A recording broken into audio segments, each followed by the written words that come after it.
Good afternoon, everyone, and welcome to Riggs Library here at the School of Foreign Service at Georgetown University. I'm Joel Hellman. I'm the Dean of the School of Foreign Service, and it's a great honor and a privilege to welcome you here today, but most importantly, to welcome Minister Naledi Pandor, the Minister of International Relations and Cooperation of South Africa. We are at an extraordinary moment in global and international affairs. We are at a moment of extraordinary uncertainty, a moment of extraordinary risk. Here in Washington, you would think that the issue is really about what they refer to as the resurgence of great power politics, US-China competition, the impact of Russian aggression in Europe, and the potential reshaping of the global order, with reminiscence or echoes of the Cold War.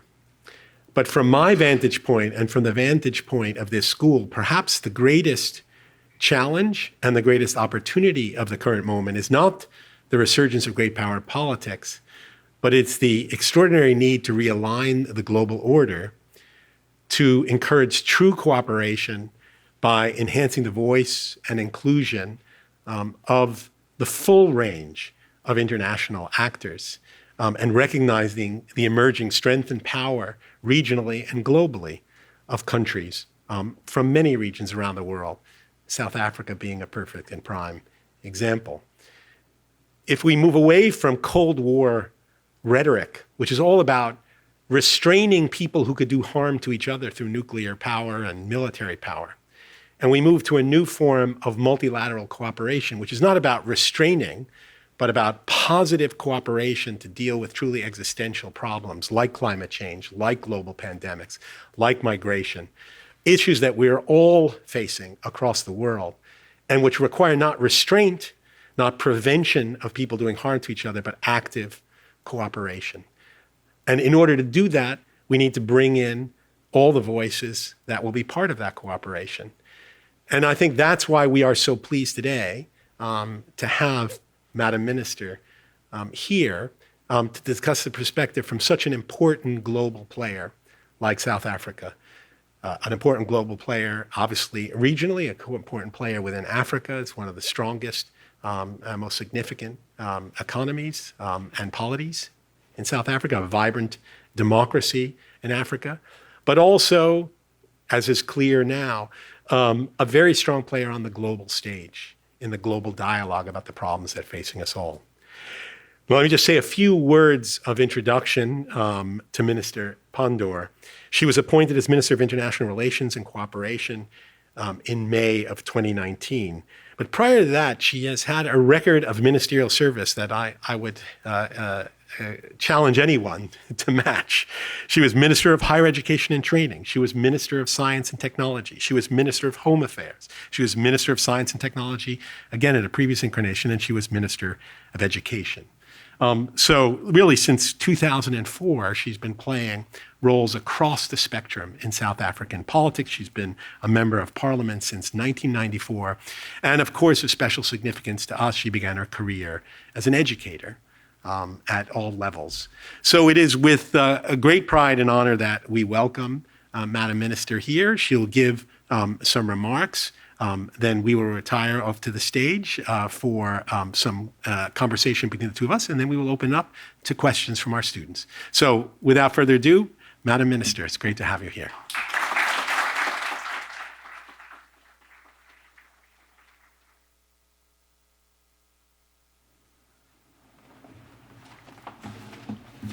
So thank you very much to the Dean, and good afternoon to all of you. I always enjoy thinking about concepts. Concepts are interesting things. So Professor used the concept great powers in reference to countries of the North. And yet these are countries we would not call great powers because they colonized us, they practice imperialism, they practice slavery, and have really not used their great economic muscle to good effect. So I would be wary of the concept. But concepts are interesting, right? And you as students, I'm sure you spend a lot of time discussing the meaning of concepts. So we have an interesting one in South Africa, which is transformation. And essentially, it's the imperative of transforming or changing institutions in South Africa so that particularly public institutions, but also private, serve the greater good rather than the narrow attention that they gave to our communities under apartheid in the past. So when I was trying to think about what I study for my PhD, I decided to focus on contested meanings of transformation. It's very interesting. So concepts are interesting. So let's see how I use them today. Let me begin by thanking the university for really giving me the honor and privilege of this opportunity to speak to you this afternoon. As has been said, we discuss international relations at a very fractious time for our global community. We're discussing in an environment of fracture and division that has found many leaders unprepared to respond with the level of inclusiveness and global unity necessary for the times we're in. I think the main causes of this inflection point could be summarized as follows.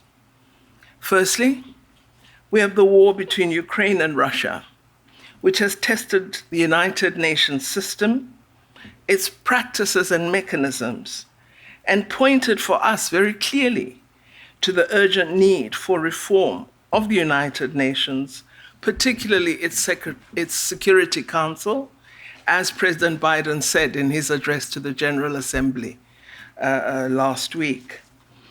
Given that Russia is a member of the Security Council, it is startling that it is a Security Council permanent member that is the aggressor in this particular instance. So this has been part of this important inflection point. Second is the after effects of the responses to the COVID-19 pandemic. Firstly, the failure re consistent unified responses. You all recall, at the first instance, we all discussed at the Globe our worry about this pandemic that was striking all of us. And then we retreated to vaccine nationalism. We identified the weakness of many public health systems, particularly in developing countries. We also saw and still see differential abilities to respond to the economic fallout of the pandemic and the inadequate response from international development finance institutions, such as the IMF, the World Bank, and others. All this has led to a significant trust deficit growing among developed and developing countries, and points once more to the inadequacy of the structure and composition of development finance institutions. Being students of foreign affairs, you would be aware of the post-Second World War Bretton Woods moment, and that these institutions were established at that time, and really that their focus was initially an attempt to assist those countries severely affected by the war to have sufficient liquidity in order to begin the reconstruction process. At that time of their establishment, much of my continent, Africa, was under the colonial thumb. We were not free. So there wasn't, in the initial remit of development finance institutions, an assignment to give attention to the needs of developing countries and persons who would not enjoy the economic opportunity. And today, 70 or more years later, we're still using the same institutions to attempt to advance development. So clearly, we do need even with the IDFs, to look at reform. Third factor of this fracture is a growth in unfair trade practices. As developing countries seek to grow their economies, and some succeed and have productive capacities with manufactured products that they can trade with, they are confronted by trade barriers, changing tariffs, and non-tariff barriers that prevent them from earning sufficient trade income. And we've found that the World Trade Organization, the WTO, has not always been able to uphold positive trade rules for developing countries. You might remember the Uruguay round, which was called the big development moment on trade rules. It hasn't given life to changed rules that help us to address this inadequacy. You find rich countries are very powerful, they're very protective of their economies, and they are politically nervous about being fair to smaller and emerging economies. So you'll have a congressperson who's not keen that the pork in their particular constituency would be affected by allowing South African pork into the United States of America. Or a senator in California concerned that the South African nectarine tastes much nicer than the one grown in California, and so seeking to prevent its entry on a competitive basis. So none of the developed countries say your product cannot be brought here. They say you can bring it, but it must be in frozen boxes for 6 months. It must not have a single brown spot, because then we suspect there's something called black moth spot, which we all find very peculiar. So all sorts of tariff or non-tariff barriers are imposed, causing further reversals in advance for developing countries. And this adds to this atmosphere of mistrust and concern. So all of these practices increase the trust deficit among nations and detract from building faith in international rules or international institutions. You may have heard my call about how international rules are often used for a subjective purpose. So someone says, you must respect international law, but they've never respected it before. You must respect territorial integrity, but when it's territory of a black country, it's okay, but territory of another, it's a problem. So we believe international law must be respected equally for everyone, and not unequally because of who you are or where you're located. So in order to generate trust among nations, we have to ensure that international law is equally observed by everyone and respected by everyone for everyone. A fifth factor causing all this disquiet is that the climate crisis is impacting severely on all regions and countries, and most particularly on developing countries which experience frequent droughts, flooding, crop losses, and other disasters. Now, rich countries at every COP, Conference of the Parties meeting, repeatedly commit to providing finance and technology transfer support to poorer countries in order to support climate mitigation and adaptation and other responses to the climate crisis. The promises made at these COP conferences have not been acted upon, while the clamor for emissions reductions grows ever louder. So you say to a country like Nigeria that you are an emitter.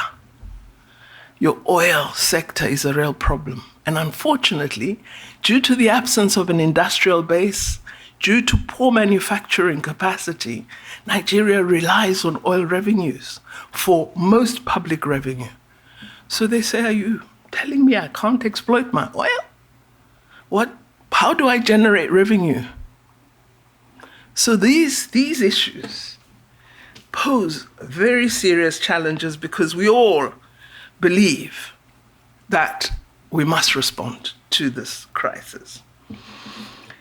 We have seen the clamor for emissions reductions grow ever louder, and they grow in a context where, oddly, many developing countries, especially on my continent, are discovering new fossil fuels almost every year. So we have a real problem of how we engage with each other and how we solve this problem together. Developing countries have begun to almost have a view that the demand for climate action serves as a further brake on their development priorities. Fortunately, this year, for the first time, we have seen some progress in the finance action, particularly action following this just energy transition plan that has been agreed between South Africa and 5 developed nations at the COP26 climate conference in Glasgow. Following that agreement that South Africa has now signed on to, I think more and more developing countries are looking at what model could be adopted both for finance and for the reduction of emissions that South Africa has signed on to. And they're looking at this JETP, as we call it, Just Energy Transition Partnership, as a likely model for other developing countries to utilize. The agreement has served as a catalyst to other climate response programs. So as we proceed to COP28, it appears we may begin to see progress in implementing commitments made to developing countries. All of us as developing countries in our various consultations on climate crisis matters, we all agree we have a responsibility to respond. But you would know that we've said, yes, indeed, we have a responsibility, all of us must respond, but the response must be agreed to be differential, right? It's differentiated because of our development status. We can't all respond in the same way. So we need to get down to the refining and clear articulation of what this differentiated responsibilities translate into. So then, what are some of the key issues given this set of problematique? What are the key issues for my country, South Africa, and countries of the South? Well, one of the things we're really trying to work hard at is to ensure that we have a strong, coordinated voice of the South on key global issues and on matters affecting our development. And we're working much harder at having a coherent, coordinated voice. And you would see this, for example, in the BRICS Forum, where many of these issues are discussed, in the G77 and other bodies that draw countries of the South together. For the African continent, South Africa's priorities are advancing efforts to silence the guns. We're extremely concerned about the levels of conflict on the continent, where we had about a decade and a half of good progress and now have suddenly retreated into coups and other areas of great concern. We also believe that we must accelerate and support African countries to successfully implement the key priorities of Agenda 2063, which include expansion of the education base on the African continent, speedily moving with digitization and access to broadband technology for our communities, improving public health, ensuring that we have adequate infrastructure to support economic development and economic growth, and addressing this matter of conflict on the African continent by entrenching good governance and democracy. We also are looking at ensuring, and through South Africa, supporting successful implementation of the African Continental Free Trade Area. For the first time, Africans have agreed to develop an African free trade area and are working on all the necessary frameworks that will give effect to this. We've already agreed on a tariff regime on which goods would be tariff-free, as well as on how we will treat rules of origin. But the key for us is to ensure that the AFCFTA is accompanied by a renewed investment in industrialization on the African continent and by ensuring that we widely develop the manufacturing space in our countries. Because you can't have a free trade area where you are merely an importer and distributor of goods from elsewhere. So our African Continental Free Trade Area will require that we develop a different form of partnerships. And I've been saying to colleagues in our developed partner countries that we have in South Africa currently a problem around energy availability. So I've said to them, we've decided to invest in renewable energy sources. We're massively bringing in solar, wind energy, and we're going to be bringing in additional nuclear. We have nuclear power, but we want to expand the base. So I've said to them, we don't wish you to bring the solar panels. We'd like you to establish a plant and manufacture in South Africa. Then you will help us in boosting our industrial and manufacturing base. And this is critical. So it's not a threat to businesses elsewhere. It's rather a need to do business differently. And I hope as we engage with our friends all over the world that there will be understanding that the time to ensure that the African continent is able to produce value-added products, which we then can trade with the world with, that time is now. We are insistent that our rare earth minerals and the mineral stock that we have in large quantity should be the subject of value addition on the African continent, should lead to the creation of new industries of beneficiation, because then you engage with the world in different terms than the current one of being a request for services rather than a provider of goods. So these are some of the key issues, and I was told I shouldn't speak for too long, so I won't. But I want to say that South Africa believes very, very strongly that multilateralism is extremely important. And in our view, the premier multilateral institution is the United Nations. We don't think any other body can or should seek to replace the UN. However, having said that, we do believe the UN is in need of reform. And we think you in the academic spaces can assist in generating debate as to the nature of change we should be seeing. So what should be the role of the Security Council? And how do we bring a more democracy into the functioning of the General Assembly? And how would this impact on issues of security and so on? So all of these are discussions we should generate in our academic institutions, begin to develop new and fresh ideas, and help as academics to create a better world. Because after all, knowledge production happens here, not in parliaments, right? So we draw on you, and I hope that as you look at the world, you don't look at it in very narrow terms. You don't look at it in terms of the editorial you read this morning.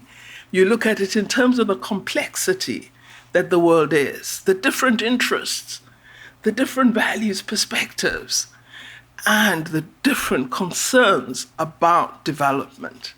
We can no longer afford a world where half of humanity is left behind. We really have to work at creating something different. So thank you very much, and I look forward to your questions.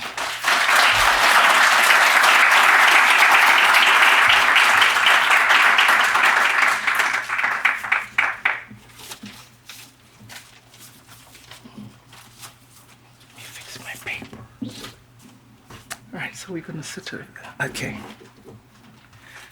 Right. Where's...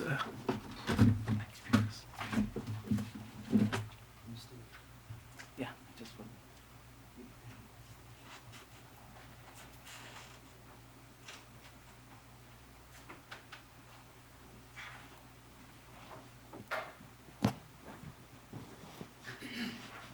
Thank you so much for those remarks. Extremely valuable in getting our students and our community to be thinking about these issues. I was particularly pleased to hear what you ended with. In one of my classes, we actually had the students team up into different country teams to talk about how would you recommend reforming the UN system and the global order. And of course, there was the teams. There was a South Africa team. There was a Russia team. There was a China team. There was a U.S. team. It's very difficult, and an India team, and a whole group of others.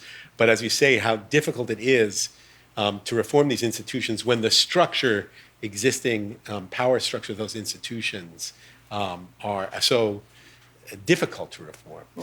But you've just come back now from some critical meetings in which these issues were clearly on the agenda, in which the demands that you set out for how to deal with this trust deficit, how to build faith in international institutions, have been, I think, forcefully put on the table, not only by South Africa, but by a number of countries who are clamoring for this.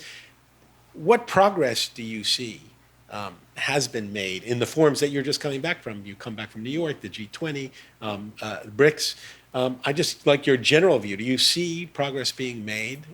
And just give us a sense of how you felt those meetings went.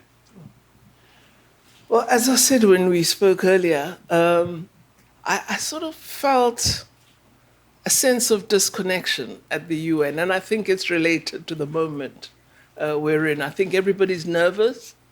They're not sure when they talk to each other. So I didn't get, that sense of community that has, been prevalent previously. So I think there's work to be done. But what did please me was that this time the Secretary General was able to get development issues onto the agenda of the UN. Climate change, food insecurity, pandemic preparedness, women's equality and women's financial inclusion. So those subjects are very, very important, and they were the fulcrum of the deliberations. As to concrete actions arising from them, I'm less certain about that. Sometimes I feel there's too much discussion and not enough planning. And I hope that someone will take the trouble of reading the very long declarations that we often write up and really use them to extract implementation strategies, because I'm worried that we may talk a lot, but we might not be acting to change a lot. Well, in that spirit, as you say, it was, I think, important to see the Secretary General put a wider range of issues on the table. So the issues were there to be discussed. I wonder, are there concrete, specific proposals that are being advanced or discussed or in the process of generation from countries like South Africa for actually how would you reform the Security Council? How would you reform the General Assembly? How would you reform the Bretton Woods institution? So are there proposals, is there still, it's still at the talking stage that these things must be changed? Or are there actually proposals working their way through the system that might give you some hope that there's some concrete agenda items to engage in? On reform of the UN Security Council, there is less that is concrete. There's been discussion for more than 10 years now. And it is really the permanent members have resisted moving to something that is more concrete and detailed. Developing countries have been insisting that we should move to text-based negotiations, because when you have something on paper, you have to engage with it. And so there's been an avoidance of getting to that point for several years. But now, I think everybody appreciates that there is a need to become serious. And I have noted quite a different approach. So I'm hopeful that we are going to begin to see progress with movement toward text-based. I think until we get to text-based, we're at the level of just rhetoric. And how do you mobilize the many who want to see these actions against the strength of the permanent members? I mean, ultimately, that's the conundrum behind it. Is there a strategy or a tactic as you think about it to put pressure on the permanent members that they couldn't possibly withstand? Well, organizationally, I believe what you do is you must have the issue present in a range of fora. And then collectively you draw together and develop a set of ideas and proposals, which even if they have contestation within them, are at least at the level of being concrete. So we've begun to have such discussions in the context of the G77. We've had a long perspective from Africa called the Ezwilini Consensus. It hasn't changed. It's been tabled by the African Union. There is a working group called L69 in the United Nations that is supposed to give the detailed attention to this matter. But I really think that the push has to come from these fora, BRICS, G77, ASEAN, and others. And how about the G20? Is it? I mean, I know the G20. Obviously, the permanent members are important players in the G20. Yeah. But do you see that as a forum that is moving forward? Definitely, yes. And we got the language in this time. And the African Union in the G20 declaration, and the African Union was admitted as a permanent member. And again, thanks to President Biden on that, because he was very supportive from the time of assuming office with respect to AU membership in the G20. So we have begun these discussions, and we now have firmly put the matter of UN reform, particularly the Security Council, in the conclusions of G20, in the conclusions of ASEAN, in the conclusions of BRICS. So you are beginning to get that massification, which I think is necessary, of fora that have a common voice on an issue. They may have differing perspectives on what the composition or the change would be, but reform, we are now developing a momentum. And how about on the international financial institution side, which you mentioned in your remarks? Yeah. There's a new president of the World Bank. There's a relatively new IMF, head of the IMF. As you rightly point out, these institutions were created at a remarkably different time, with a remarkably different structure of power. Are you satisfied with the Secretary Yellen has put out her thoughts about a potential reform? Others have. What's your thinking about those institutions? Secretary Yellen has been very progressive in her views and does, I think, hear the voices of the South. But I think there are countries that just don't want the change. And again, I believe if the United States supports, you would probably have momentum. And we do have that now. So I think you're going to begin to see, hopefully, some movement. Also, a matter that we've discussed at the level of BRICS, both international development finance institutions, but also discussion about international currency and automatic payment systems and use of multiple currencies. This is a very, very fresh issue that is being debated now. And in the WTO, with Ngozi Okonjo-Iweala as head of the WTO, do you think that there is also the makings of a positive agenda on the trade issues that you raised in your remarks? You know, I don't want to underplay the powerful effect of rich countries. And I wouldn't want to pretend to the students that there aren't challenges. There are. It's a the trade environment is the worst. Yeah. We are experiencing it as South Africa.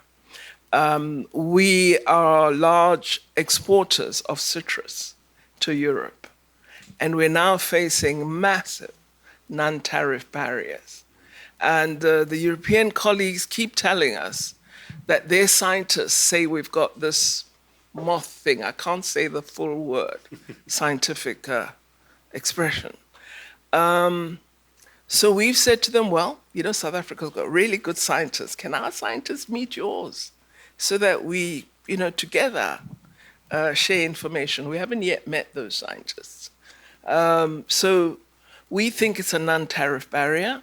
We've been engaging, talking to European Union, to the commissioners, the various trade officials, and we now are at a point where we believe we should approach the WTO. So we'll see where the matter goes from there.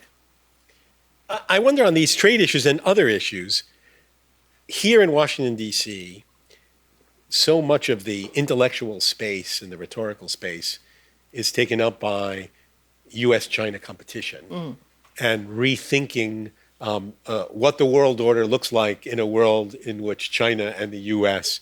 Are competing in so many areas, political, security, economic. I'd love your vantage point about how this increasing competition between the U.S. and China impacts countries like South Africa, how you see it, how it's changed the environment in which South Africa has been growing and engaging. Well, South Africa follows a very independent foreign policy. So we like to stand for ourselves. And we're very careful about over-attaching ourselves to anyone. So we are less harmed by, this consternation. We do think it is problematic for the international community because, when big people cough, we all get sick. And so it's important for the United States of America and China to find each other and develop rules around their business relationship, which will stop us all being fearful. Because every time there's a dispute, it harms our GDP. So we are concerned and have been encouraging both countries to really recognize that they're the two biggest economies in the world, and that if they're not functioning maximally, all of us are harmed. So I do hope that there will be a rapprochement between the two, and that they'll arrive at a set of measures and agreements which will really stop, almost this threat that hangs over our heads. It's undefined, but it's there, and it makes international business very tough. Do you feel an increasing pressure as the competition between them mount? And South Africa has made very clear its desire not to attach too strongly to either side. But does South Africa feel pressure from both sides to make choices on key votes in the General Assembly on decisions about tariffs? Yeah, they're very good at putting pressure on you, in a range of ways, subtle or unsubtle. Definitely you do feel it. The example was Huawei. Many of our mobile technology companies use chip products that are produced by Huawei. And we suddenly get this message: if you trade with Huawei, watch out, there won't be trade on this end. And it's not governments that trade, it's the private sector.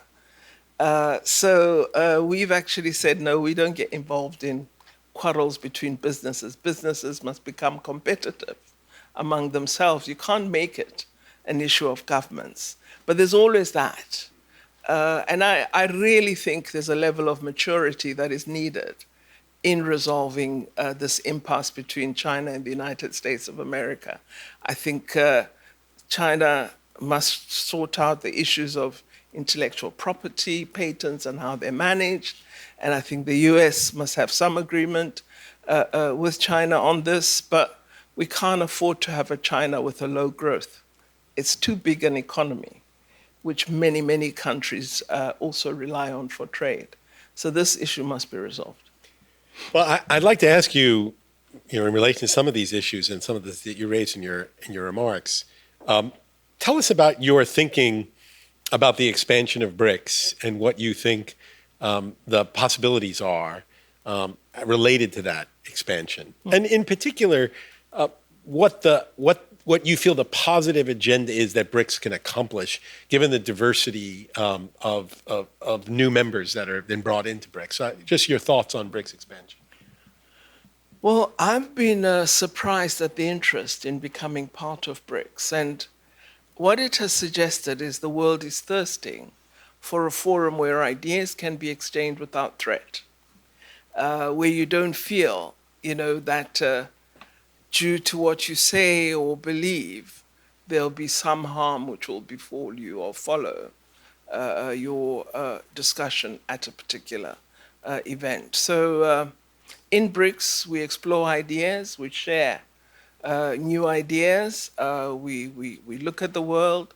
For example, we established the New Development Bank.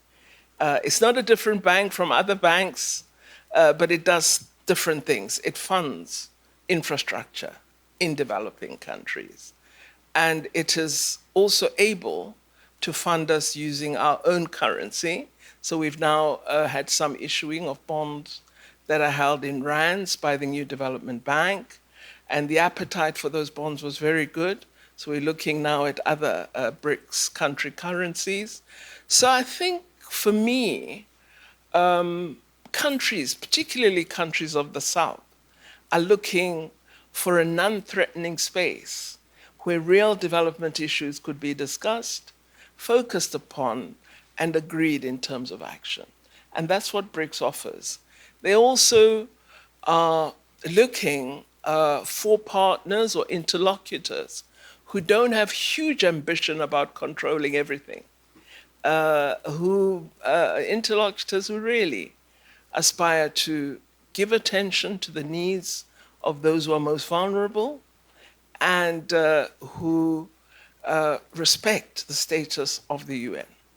This is very, very important. We've made it clear as part of the guidelines of wanting to become a member of BRICS that our standpoint is respect for multilateralism, respect for international law, and that the premier multilateral institution is the United Nations and no other. And do you see the future of BRICS as a significant expansion of members who agree on those terms? Is it something that, like the V20 grew to, I don't know how many nations now are in the V20, does it get up to the G77? How do you sort of see its future? I really have no idea. It might be that we had good consensus because we're only 5, and now that we're 11, I'm a little nervous. So we'll see how it goes for the next year or two. We were hesitant about expansion. It took a long discussion, but there's huge interest. And of course, people began to feel, or countries, that there was something we were hiding and trying to keep them away from. They really wanted to be part of it. So eventually, as foreign ministers, we worked on a set of guidelines indicating what we do as BRICS, the values and principles of openness, transparency, etc., that we attach to, and that these would have to be accepted by any country that becomes part of BRICS. I'm going to open it up to questions from the floor in just a moment, but I did want to ask you specifically about something you raised in your remarks about the African continent and the troubling increase in conflict over the last now just few years. Give us your perspective as Minister of International Affairs and Cooperation from South Africa. What do you see as South Africa's role in trying to mitigate some of these most recent conflicts that we've seen? What role is South Africa trying to play or could play in this new resurgence of conflict? Well, I think as South Africa, we recognize that we're a very new democracy. Next year, we turn 30, so we're young in comparison to many existing democracies. So we are rather hesitant about pushing ourselves forward too much and giving an impression that we can solve others' problems. But the defining feature of our national character is a commitment to peace. We, in our founding documents, talk about peace and friendship in the world. And we attach to that very, very firmly. So wherever there's conflict, we try to assist with conflict resolution. We try and draw parties together toward negotiation. This is the underlying, rubric that defines South Africa. And you would have seen us exercise it with respect to Lesotho over the last 5 years. And we finally succeeded. They've had an open and democratic election. They have a new government and things are proceeding well. We did it with Ethiopia. We are attempting to assist with the DRC. It's proving to be our biggest problem, the DRC, in terms of change. But we continue at it. And as part of our commitment, where there's a need for deployment of troops, we have deployed as a country. So we are present in Mozambique at present. We are also in South Sudan. And we work there with the peace mission, but also with the government and other stakeholders to encourage this movement to constitutionalism, which we believe in very, very strongly. So really, we serve as South Africa, both as a support for security, but also as a home of ideas, and we try and share those. I'd be hesitant to go into a country and say, you must be like us. But I do go in and say, it's great to be in a democratic country. It's nothing better than a fantastic election. Nothing nicer than being able to say what you wish. So I say that, to colleagues that I know don't live in such countries.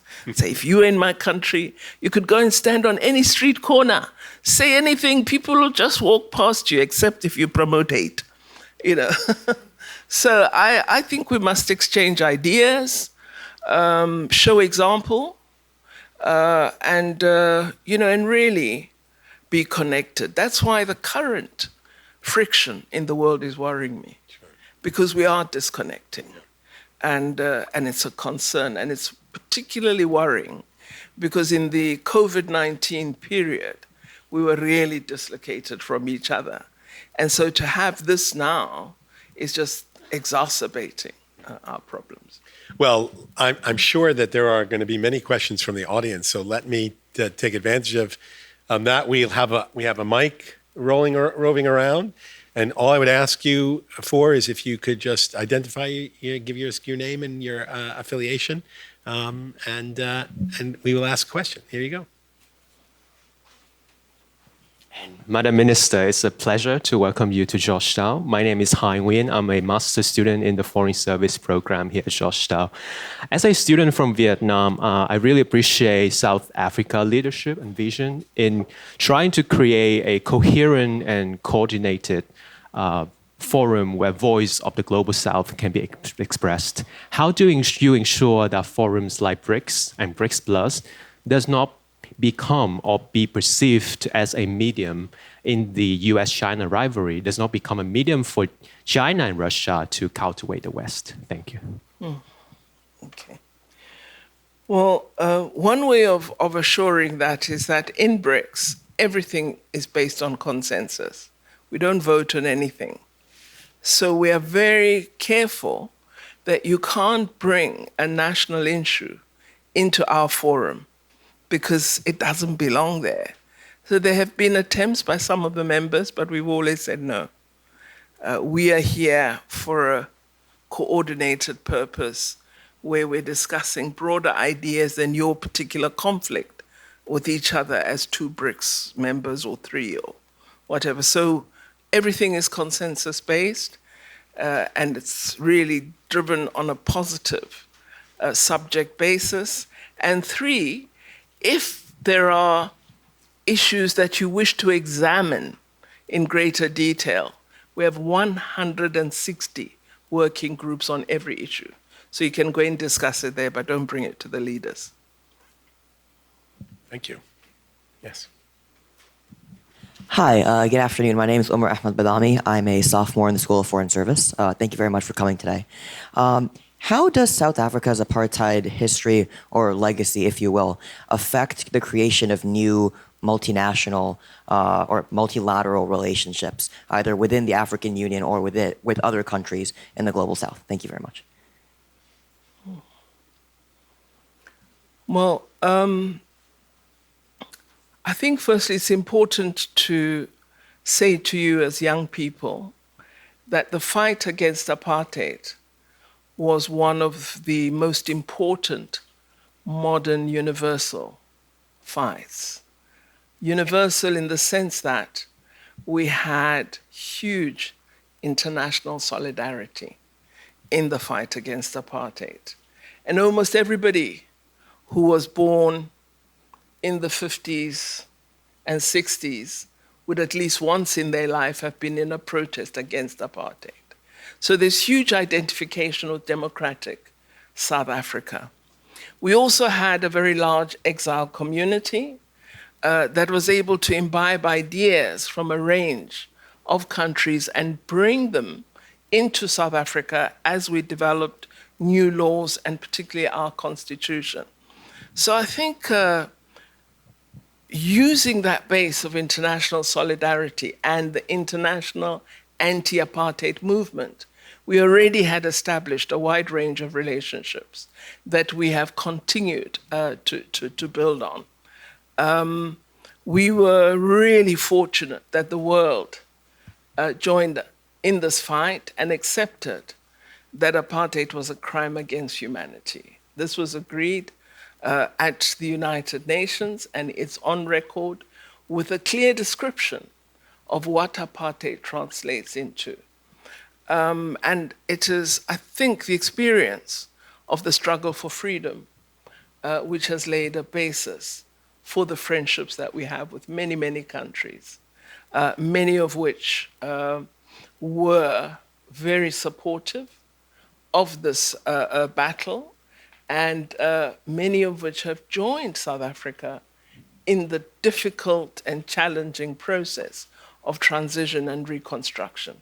We are still a nation in formation because we are having to undertake the important task of building a nation that we call one that is unified in diversity. This is our ambition.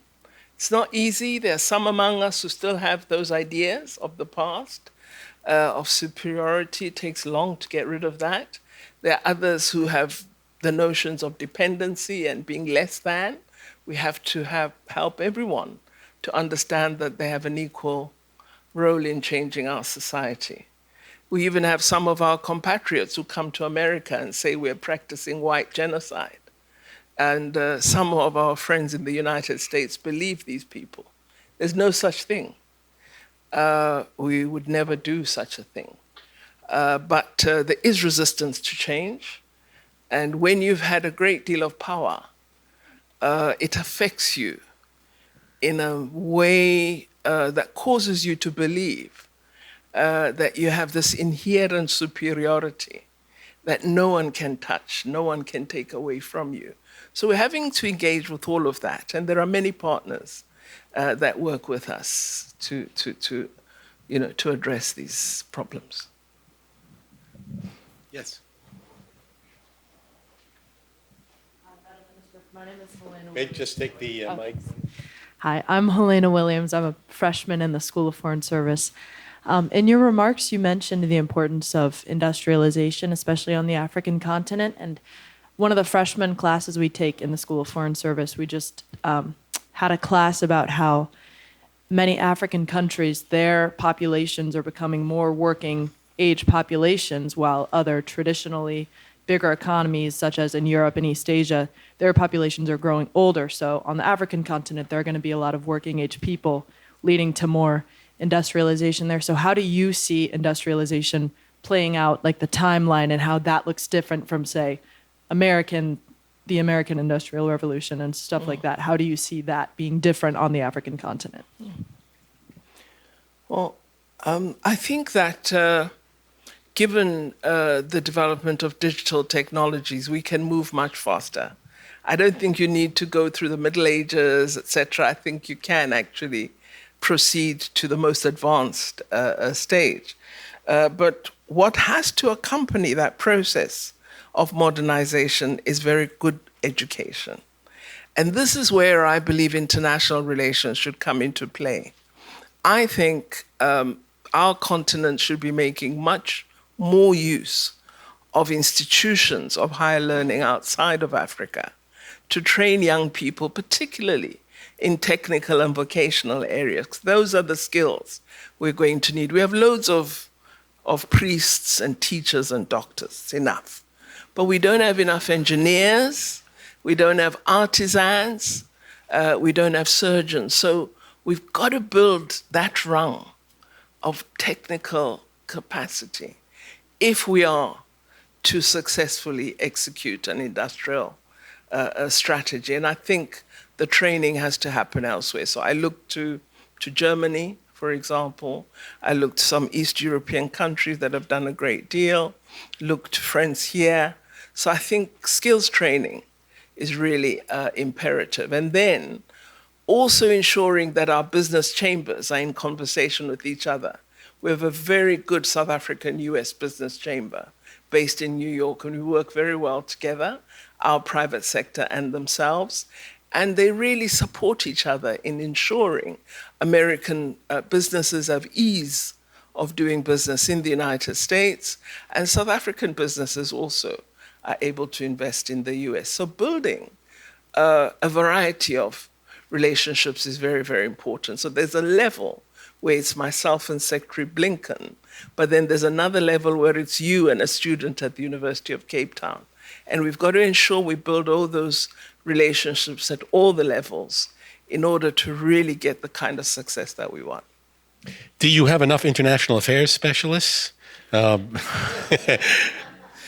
not yet. Not yet. We have a lot of good institutions that are doing international affairs work, and I know you work with some of them, but we need more and better training of diplomats and foreign policy specialists. Yeah, and I think there's great interest in here to see how we can attract more from across the African continent, students here at the undergraduate level, at the graduate level, to amplify the multilateral voice that South Africa and other African countries are making. I firmly believe in joint PhDs. I think we don't have enough of those.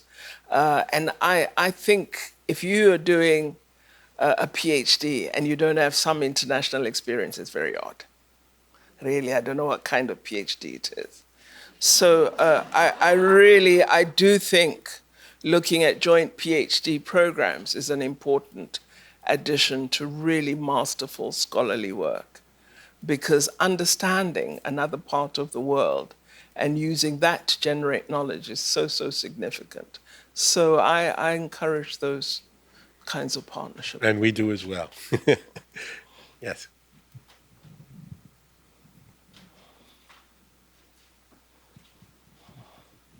Thank you. So, hi, Minister, and thank you for this wonderful conversation. My name is Linda Silimundene. I'm a PhD student in African Studies at Howard University. Okay. So, I want you to address the issue of climate change on the continent, and how far or what solution is the continent working on inside the continent. And also because we're talking about reform and also outside, is it something that you're bringing on the table when you're talking about reforming all those international institutions? Thank you. All right. No, thank you very much for that. We do have an Africa group on climate change that, shares knowledge and ideas. But we've just recently had a major African conference on climate change, the Nairobi conference. And I would urge you to read the declaration, because it signals very clearly where Africa would like to progress to. It deals with a range of sectors, including the practices we need to look at with respect to agriculture as we address food insecurity. So how do you deal with issues of water, land access, particularly for women? So as the continent, we do try to work together to have a common African voice on climate crisis issues. And really, we all accept, as I said, that we have a responsibility to respond, but we also wish the world to understand that the responses must be differentiated, because we don't have equal responsibility, nor are we equal in development status. And often that's where the quarrel is between ourselves and the developed North.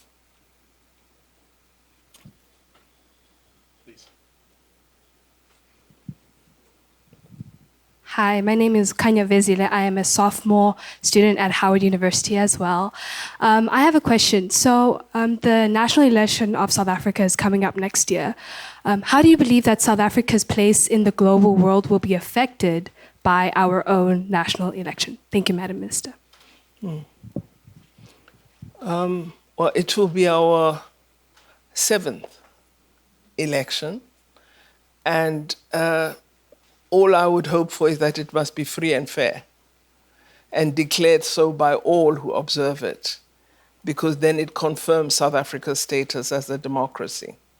I think our status would be affected if we had an election that's not transparent, if we deny opposition parties the right to openly compete in the election and to express themselves in any way they choose, or if we deny media access.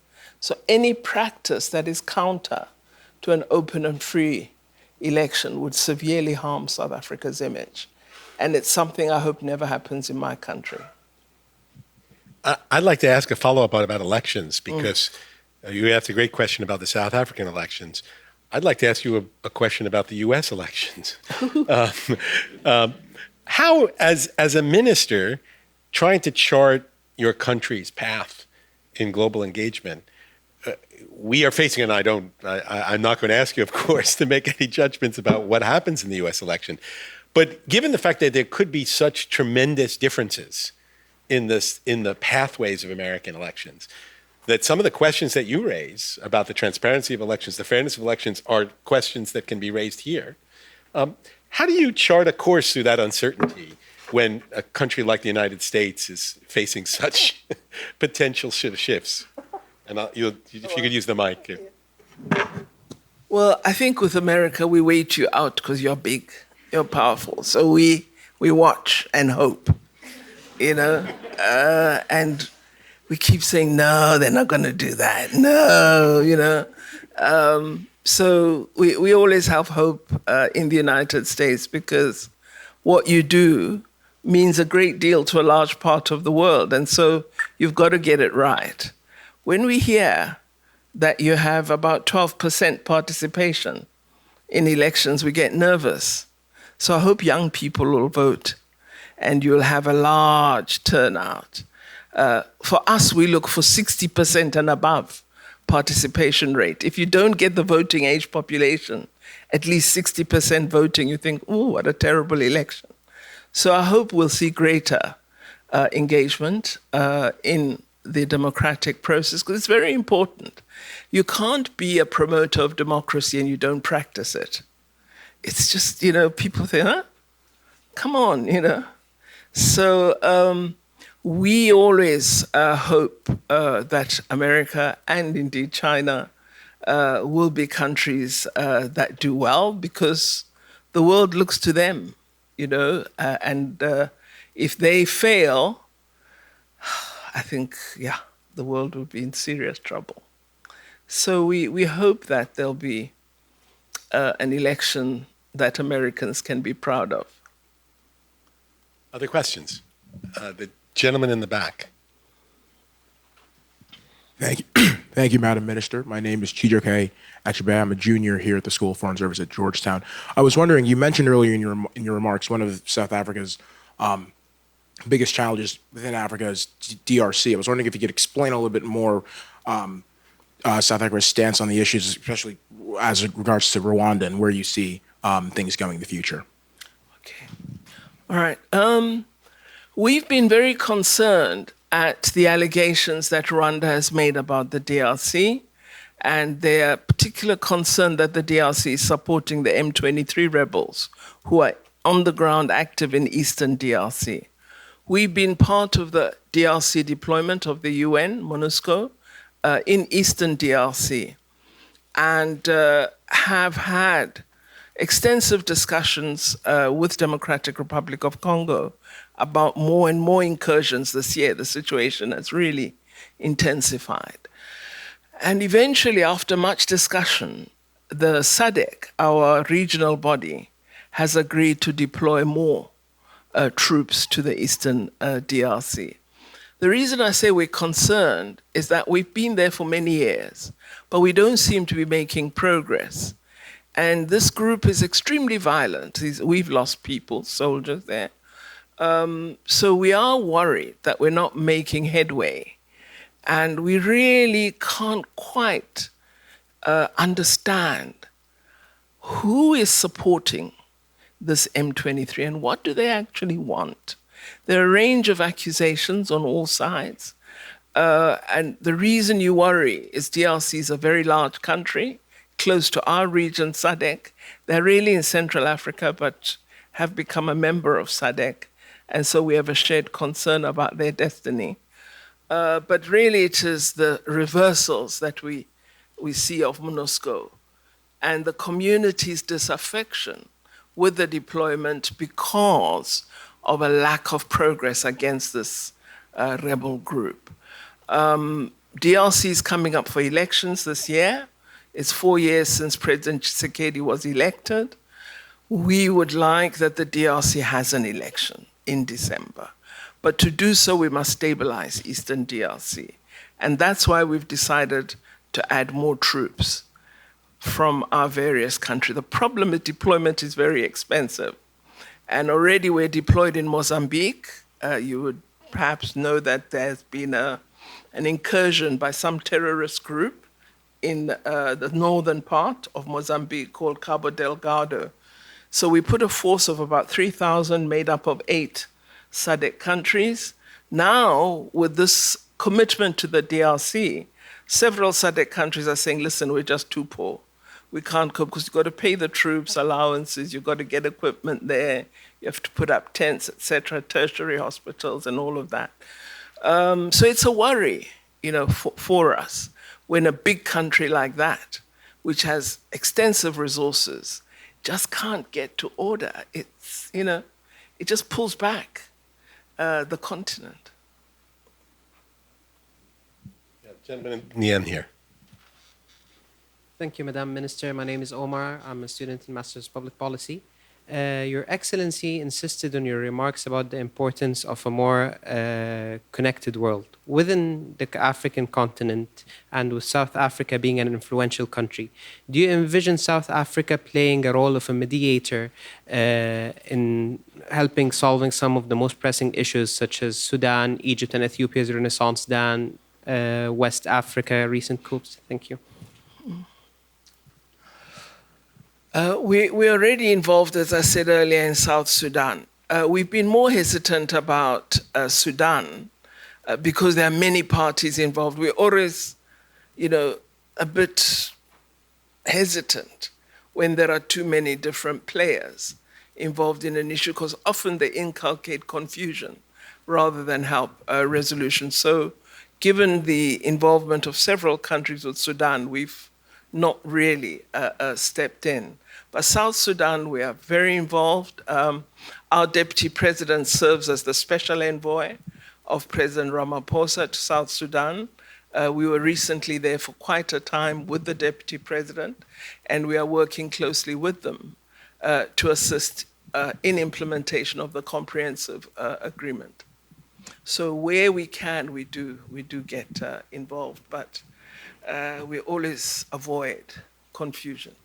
We don't like chaos in South Africa. We had enough chaos under apartheid. So. There's a gentleman in the back. Hello, Madam Minister. Thank you so much for the opportunity to engage us. And my name is Amate from Ghana, and I'm currently doing my PhD at Howard University in African Studies. So, as you rightly know, we have 5 regional economic communities in Africa. And then you found out that there are some communities that there are some countries that belong to more than one community. The issue is when there's a problem of responsibility and loyalty, where do these countries rest their loyalty, which I think it's a problem. How do AU as an organization help to resolve this issue? Another thing too is that I noticed that when you look at the principles of AU, it makes it very clear that countries can't interfere in other countries' business in terms of sovereignty, etc. So the issue is with the goal of AU, that is the unification of all African countries, which has to do with the United States of Africa. Will it ever be realized, as discussed by Nkrumah? You know, the aim of this union is to bring together all African countries. Would this be realized, considering the fact that there are regional blocks in Africa? Thank you. Okay. Well, the regional economic communities are supposed to be the stepping stones toward greater African unity.